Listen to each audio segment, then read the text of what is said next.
Hello all, I hope you are doing well in these. I am going to continue to use the U word because it is incredibly appropriate. These unprecedented times. Welcome to the Fintech Finance Virtual Arena where we're hosting you today. Today I'm quite excited about this. We're going to be looking and doing a bit of a deep dive in banks going green and ways to measure this and all the wonderful ways that we can look at environmentalism but from a bank's perspective. Joining me today, we have got a panel, quite a diverse panel from all over the world. Joining us from Canada, from Scotiabank, we have Sandra. How are you doing today, Sandra? Great, thank you. How are you? Yeah, all dandy. Now, who are you and what do you look after? So I am the Vice President of Social Impact and Sustainability at Scotiabank. And my mandate covers basically in other banks and other companies, my team would be the corporate responsibility or CSR team. And what my mandate covers is global donations. So Scotiabank is mostly in North America and Latin America. And so my team covers global donations, academic partnerships, corporate sustainability, and enterprise-wide corporate responsibility strategy and reporting. So we also are responsible for ESG reporting, the filling out the myriad surveys and ratings documentation for the ESG ratings companies and dealing with institutional investors alongside our investor relations teams, etc. So that's it in a nutshell. Excellent. So just one or two things. And joining us from Iceland, we have Bragi from Meniga. How are you doing today, Bragi? I'm doing very fine. Thank you for having me. Actually, I love the background. Who are you? What do you look after? So my role at Meniga is I'm Chief Marketing Officer and VP Business Development. So I concern myself with many of the new things we're doing. And Meniga is a company that has sort of built its business on helping banks drive value insights based on personal finance data. So personal finance management is something that we've done for many years, and I think the reason I'm on this call today is that we are very excited about new products that we're bringing to market now that enable banks to help their customers get a better overview of the environmental impact that they are having with their consumption and help them do something about it. And that's something that we are super excited about these days. Excellent. And lastly, we have Alain from Rabobank in the Netherlands. How are you doing today? And also, who are you? Yeah, well, I'm Alain, which is a French name, by the way, because of Alain Delon. And well, that's another story there. But I'm working at Rabobank, and I'm responsible for sustainable business, or sustainable banking within our Dutch domain, covering all the from SMEs to mid-cap companies to large companies. And the fun thing of my work is that today we can build it into our whole financing scheme. And we start with covering all the clients with a certain exposure, talking to them what is important in their industry about sustainability. We map that, and we have now sufficient data telling the world that the sustainable business is a better business than no sustainable business. So, and then it gets fun, to my idea.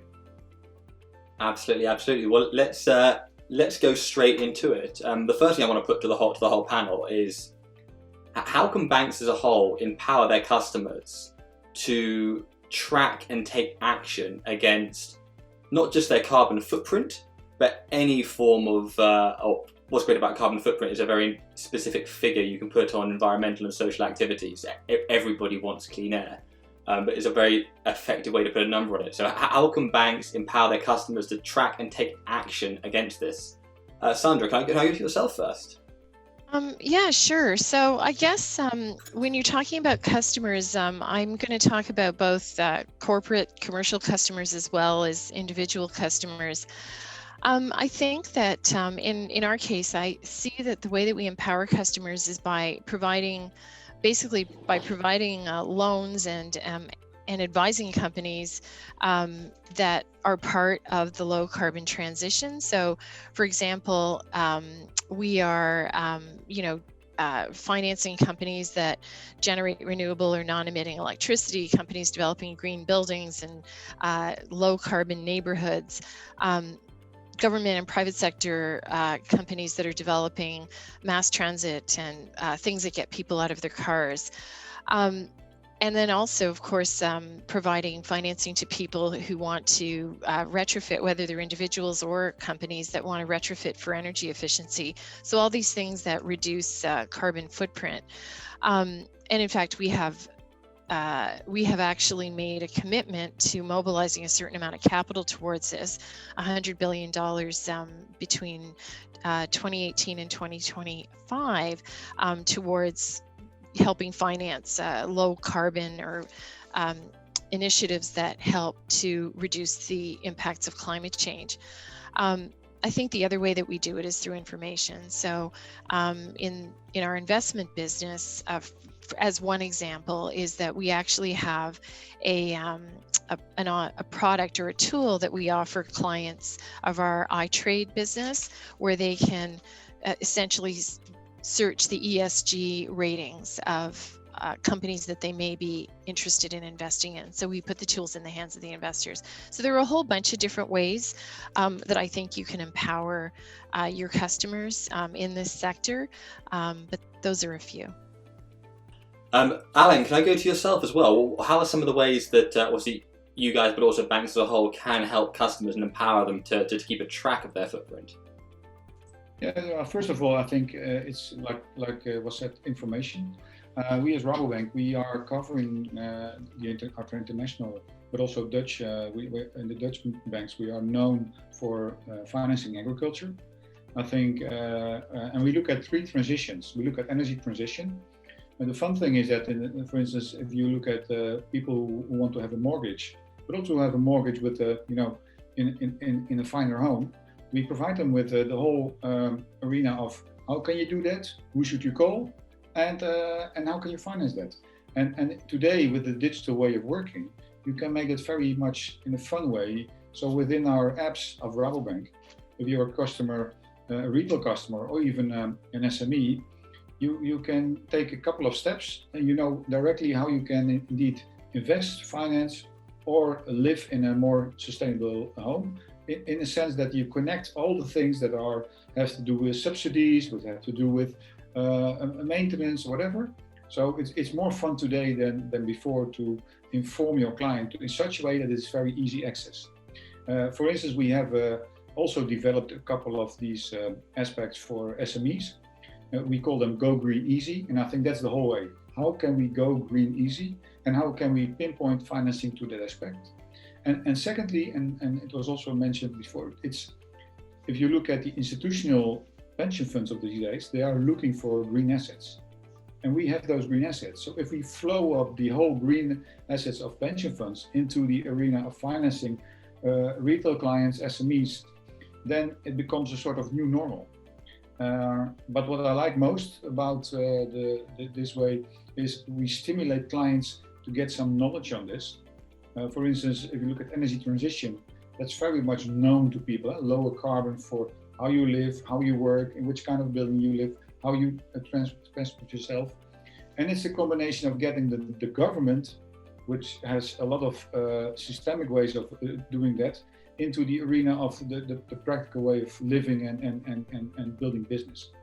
I thought this was going to be easy. There's so much connected to this. This is, yeah, we'll be a few hours here. Bragi, I've got to go to yourself. How can we enable customers to kind of keep a track and first of all understand the impact and where they are with their carbon footprint? Yeah, I think maybe to take a step back a little bit before, because I now we have had other people speaking here, and I can really relate to a lot of the things you're saying, because I think as a business, when it comes to ESG, and I think one thing is when you sort of want to have a sustainability strategy, there's things you want to do. You want to clean house, you want to act responsibly as a company. But I really think the interesting thing to me in ESG is about like finding that sweet spot for you as a business. Like, how can you make ESG a part of your business? And I really am of the opinion that for banks, it's a lot about empowerment. And what I hear you guys describing, it's a lot about empowering your customers to do different things and be informative and make the right choices. And one of the things where Meniga kind of, how we got into this is really, I mean, we discovered that there is a real growing trend in the sort of in general consumption, which is environmentally conscious consumption. And the number of customers that really want to understand their environmental footprint and their carbon footprint in particular and do something about it is really growing rapidly. But the problem is there's no really easily accessible way of estimating your carbon footprint or doing something about it without really spending 40 minutes doing a calculator once per week. And I really think that as the custodians of our transaction data, banks are in a unique position to make this accessible, seamless, and intuitive, and make this kind of a mainstream thing.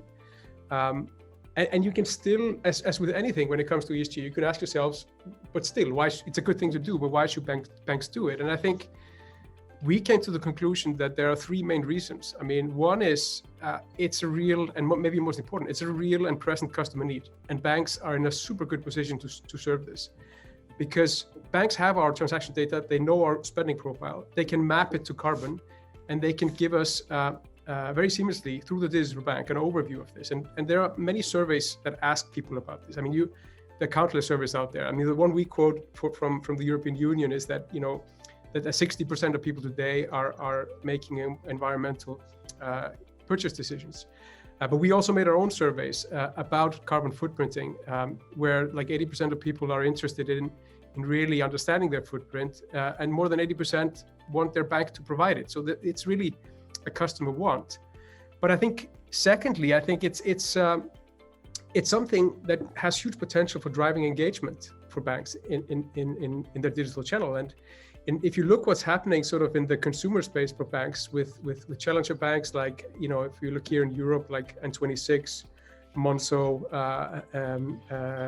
Revolut, and so on, and others potentially in Canada. What these guys have really shown is that customers want multiple reasons to engage with banking. They want banks to tell them informative things about their finances, and that includes environmental things. So I think there's a real need to give people yet another reason to engage with a digital bank. So there's an opportunity to turn this kind of environmental service into a loyalty and engagement driver for the bank. And I'll stop there because I also can continue for hours. Absolutely. One of the things I do want to kind of expand a little bit on what you were mentioning there, Bragi. So for me personally, I love the app Free Trade. It's incredible. A lot of WhatsApp groups attached to it, and there's a variety of people saying, "Oh, I'm going to put all my money on this. I don't care who they are." And there's also quite a few people saying, "I want a clean conscience, so I'm going for Bloom Energy. I'm going to put money on green energy or whatever it may be." In fact, there's a variety of categories there, which just 10 years ago would not have been a category. Do you think that really investing in ESG funds, do you think that's not just from an environmental, social perspective, but do you think it's a very effective way of really driving customer engagement as well as the environmental aspect there as well? Alain, I'm going to go to you first, actually, Alain. Yeah, for sure. And first of all, like my colleague from Scotiabank was saying, all our private clients who want to really invest, they want to know if their investment is sustainable, or at least is not, they're not financing or not investing in weapons or whatever. And that used to be the sort of bottom line. But today they're looking at for more impact investing. So is the impact of my money, looking at the low interest, people are not looking at return, everybody's looking for return, but also on top of the return, what's the return on society or on, and to showcase that is so important. So to link, it's maybe the old-fashioned way, it's the modern way of old-fashioned banking. You know where your money comes from, you know where it goes through. When we started as Rabobank 120 years ago, we helped the farmers to finance themselves through a sort of intermediary role. And now the intermediary role is to inform as much as possible. And secondly, we mapped also our SMEs through different industry, different themes which are important there. And now we see that sustainable companies are a better risk. If I connect that to my retail clients and my institutional clients, I would say it's a better risk, meaning lower capital, then we're turning the point. And then it becomes two things. You really showcase the impact investor if it's a personal investor, or if it's a business investor, or even venture capital these days are really looking for these. They don't want to have a problem in the future, and we know that climate change really creates in the medium term, short term, big risks. And what are banks all about? Risk management. So it becomes part of the whole way of how you manage money in a sort of financial institution, and how you showcase where you get the money from and where you put it in. That is really, it's very transparent. So, and I think the digital way of doing that, you said we have a lot of data, but we need to be very transparent of what is happening. And this transparency, to be quite honest, we are a cooperative bank, meaning that nobody owns us, but we're owned by 2 million members to certain. They want to know what we're doing. And I think the digital way provides us to showcase that you want to develop energy in your region, maybe with your neighbors. You know how it's financed, and you know where the energy is coming from. And that kind of transparency is now the next step, because now we can showcase as well that it's a better risk. It's a better future from a financial point of view, from a risk point of view, and from an impact point of view. And that kind of data is now more and more available. And what I like about it is then it becomes part of the core of a financial system. That sustainability is core in the way we make choices in any part of the equation. Bragi, can I get you to weigh in on that then? Yeah, I fundamentally agree with what you say, but where I see a lot of potential, and this is something that few banks have started doing. We're launching a similar service like this in the spring with about 3 banks and many more to come, is really taking this whole idea of green investment into green consumption. Because at the end of the day, I think that's something, the consumers want to purchase with their environmental conscience, and banks can enable that. And where I think it gets really interesting is that really, as it does with companies in many cases, with individuals, being more environmentally conscious tends often to go hand in hand with being more sensible about how you spend. So if you look at, for example, for most people that drive cars, fuel is probably one of the biggest spending categories that they have in their consumption pattern. And reducing a fuel spend will save you money, and it will save the environment at the same time. So if we can sort of, enable people to understand their carbon profile, help them, change their buying behavior in a way that's better for the environment, and take the surplus that gets out of that, and then funnel that into environmentally sound investment, then I think we've created a very interesting, ecosystem. But I do think where I get really super excited is where we can expand this ESG investment thinking into sort of ESG consumption. We got to talk about the pandemic and the coronavirus, because at the start of lockdown there were some incredibly moving pictures of, for example, Venice with completely clear canalways, and obviously the amount of flights in the air greatly decreased. Do you think that some of this renewed and definitely looking at ESG has come about because of the coronavirus, especially when it comes to things like investing? A lot of people, a certain sort of group of people who would be spending money on holidays are now thinking, I'm going to invest this. So what kind of impact do you think the pandemic as a whole has had on ESG? And Sandra, I'm going to throw that straight back to you. Well, I think that in the short term, I would say the coronavirus decreased the focus on the environment. Of course, it's a 1 in 100 year event that kills people. It was very, very much, I know certainly in our organization and obviously in all of our communities, the focus was on making sure people were safe, taken care of. From a public policy perspective as well, it was, make sure that people had what they needed to address their basic needs. And so certainly in the bank, we looked at actually our employees first, customers, and then meanwhile, my team in the background was building our community investment strategy around this. And it was definitely all about the S in ESG, whereas previously ESG, I think, has been heavily focused on the E, carbon, climate change, for all the right reasons, was top of mind when you thought about this stuff. But I actually think one thing the coronavirus, a couple of things that it's done, it's definitely shone a light on the S, on the importance of, strong social fabric, the importance of public policy, the importance of strong leadership at different levels of government. When things are going well, you can get away with, bubble gum and paper clips to hold things together. But when there's a crisis, you start to see where there are little tears in the social fabric that you really do need leadership, whether it's within a corporation or within a community, to help make sure that everyone's okay. So actually, I think that's a good thing, because I do think it brought home the fact that we're all in this together, and actually individual actions do obviously affect the collective. It's so apparent in this crisis. I think that's actually resonating with people more, I would like to think, but I mean, maybe I hang out with the wrong people who, as everyone on this call, deeply cares about this. But I do think it's brought home for a lot of people that we're all in this together, and your individual choices have an impact on the collective. It's immediate with coronavirus, and obviously with climate change and many environmental and other social issues, it's a longer term impact, but you can still see the line of sight between individual choices, collective good or harm. I know that in Canada, in fact, just I think it was last week or the week before, the federal government is leaning into a green recovery. So I do think that's the other opportunity, as we'll see. But as countries think about how are we going to rebuild, there's an opportunity to rebuild with a social and environmental lens really strongly threaded through it. And we certainly saw that in the government's recent updated climate change plan in Canada.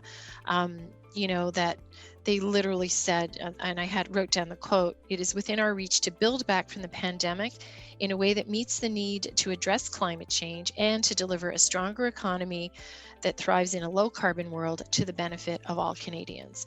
So I hope that we follow through on building back, and building back with an eye to the environment as well as society. Absolutely, very very well said. Alain, can I go to yourself there?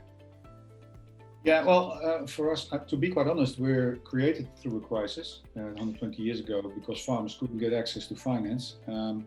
After the World War, we also had a new sort of green revolution, building, food for the world, and especially in the Netherlands, and we did it very effectively with innovation.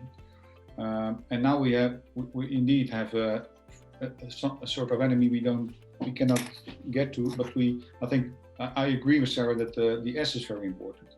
As a cooperative, what we did in the Netherlands, what happened is everybody in the first wave went home and couldn't find, but stopped going to the restaurants and things like that. What happened is there was a lot of waste of food, and what we did is we got our network together and we created our own network that we get farmers directly to consumers, providing them with the food, and there was a connection. Suddenly food became important, so the first basis of what we need to build our society suddenly became important.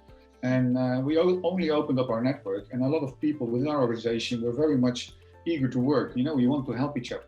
Now the next wave is coming, in Europe especially, and what we see in Europe, and I really also like what you said about Canada, we have the European Green Deal.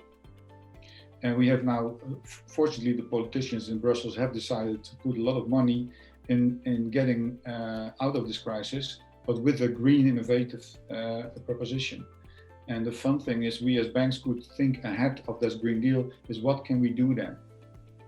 So I'm very excited. Also because, like I said, people see that there is a benefit of, there is new hope needed with these kind of way of doing this, consuming in a more sensible way.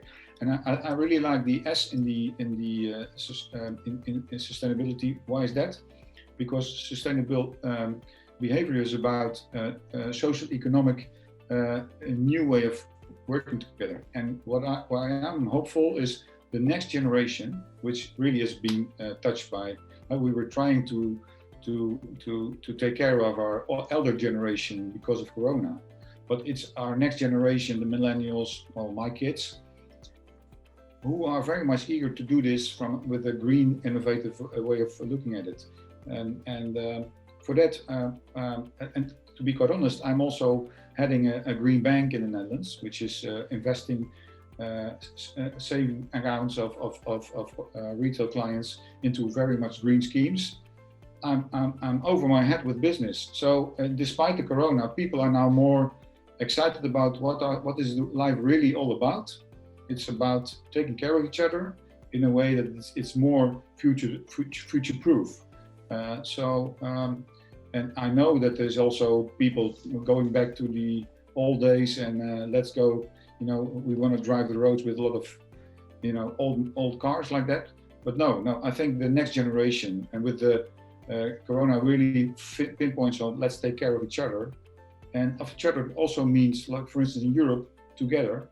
And that's why I like our mission is growing a better world together. There is no more timing for that than today. And I also see that within our bank and within our client bases, and we need to take care. And what I love about this is we're talking with Canada, with Iceland, the Netherlands, and where are you? In Brexit England? land. Brexit land. Don't worry, we will get together again. We'll get together again. We will recover from this. But Corona really gets people into what is really important. And then I think the agenda Sarah and I are working on within a financial institution becomes suddenly very important. But taking care of each other with a future-proof mindset, that's I think what it's all about. Absolutely. Ray, and maybe last comment. Sorry, last absolutely. comment. A very important comment. We need to take care of our clients. So our business clients are very much in the middle of this storm. And like I said, we've done this before. So also how we work together with the government and with different banks to recover from this, to really think through this kind of situation is what I really like about the situation. We work in our association of banks together with the government. And the most important thing we can do as financial institutions is, dear government, take the right choices, looking at how the real society is governed. And we have data of all those clients, which can tell our government what they should do and how they should do it, because execution is not what really governments are all about. Okay, they are about supporting our society in this, but that cooperation is really in a very short time frame. We have built all kinds of robots, innovation, digitalization to help our clients. So it also helped to fuel the digital way of helping our clients in supporting them with our financial system and with recovering from this, strange way of living together today. Absolutely. Ray, I want to come to you, but I've got a question for you as well. So in terms of this new way of keeping a track of consumers' carbon footprint, was that created before the pandemic? Was the idea started before the pandemic, or was it something that actually came about back when this all emerged in March? Yeah, let me answer the first question, and then I can actually go into this because it's kind of related actually. And a lot has been said about the impact now already of the pandemic on a sort of long-term view when it comes to ESG. And I sort of subscribe to the thing. I have the feeling, we all there is sort of a emerging I would say feeling that we're all in it together and we're all in the same boat.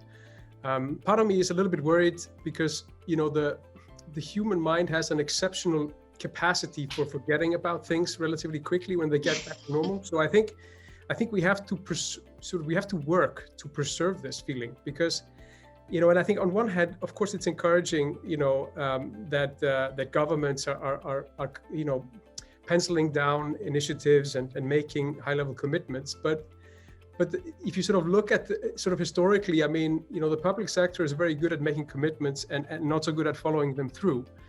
And I really do think that, us that represent companies and our individuals have to look at ourselves.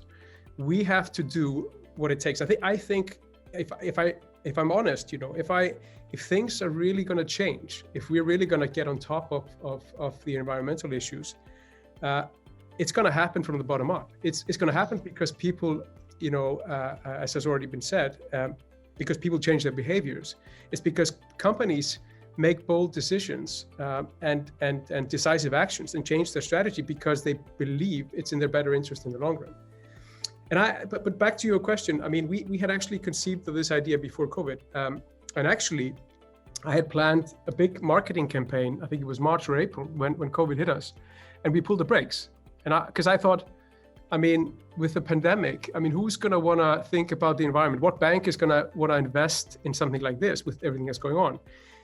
And so we paused it for two months, and then we sort of carefully started having the conversations again in June and July. And I have to say, I was extremely surprised. I mean, the appetite for doing what we're trying to do here, to get banks to help people really understand the impact they're having on the environment and giving them tools to act on it within their means of their consumption. The appetite was massive. And I think it is partially this thing that you guys have been describing, that people, the pandemic is one thing, but we are faced with a lot of, difficult forces that are out of our control unless we work together.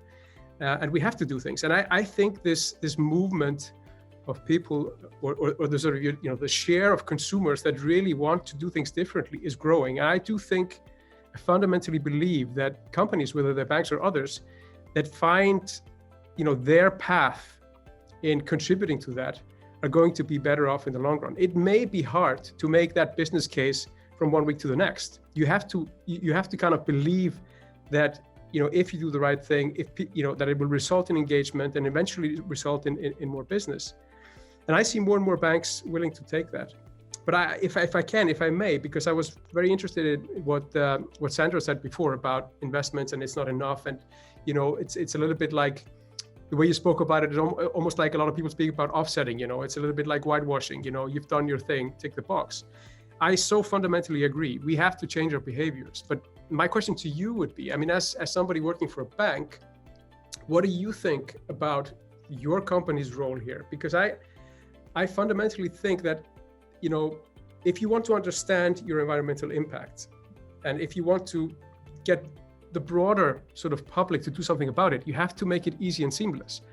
And I think that really the only party that has the potential of providing people with the means to do this easily is banks, by showing you that if you make this purchase, that's the carbon, right? And if you reduce your spending in this category, you can reduce your carbon like this.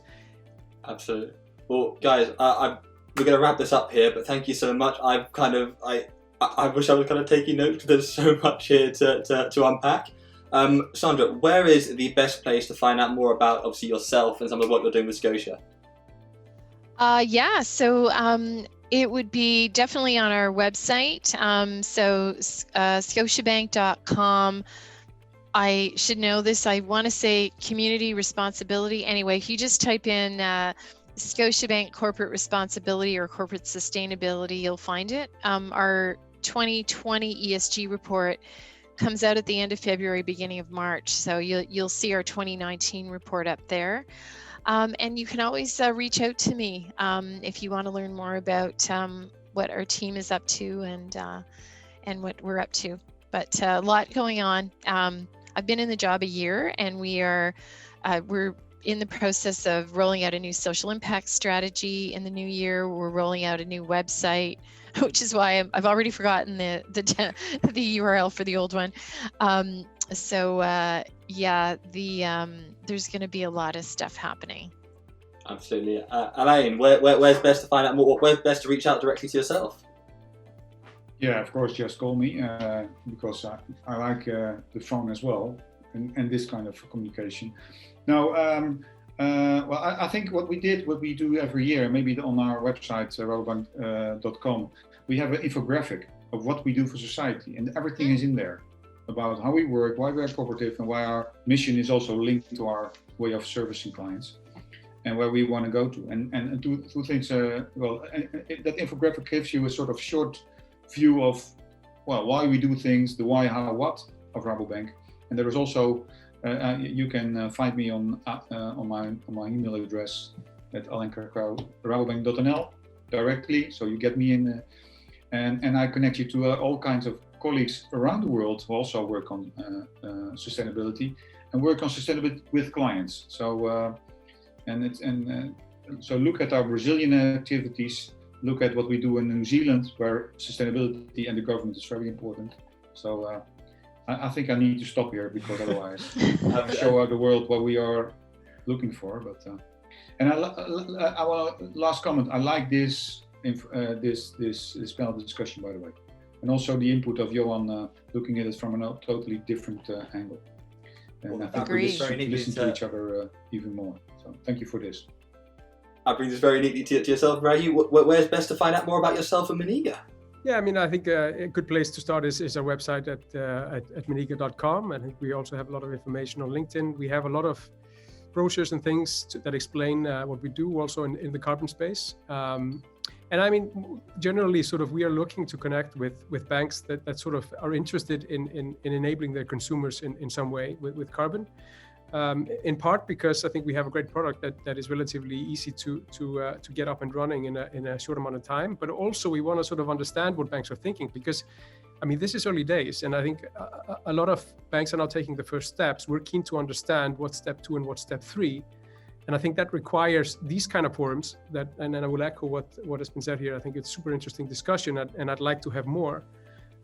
Because we're not necessarily here to preach or to reinvent the wheel. We want to reinvent this space together with our customers. So very keen to hear from banks, both through the website or directly to me. Yeah.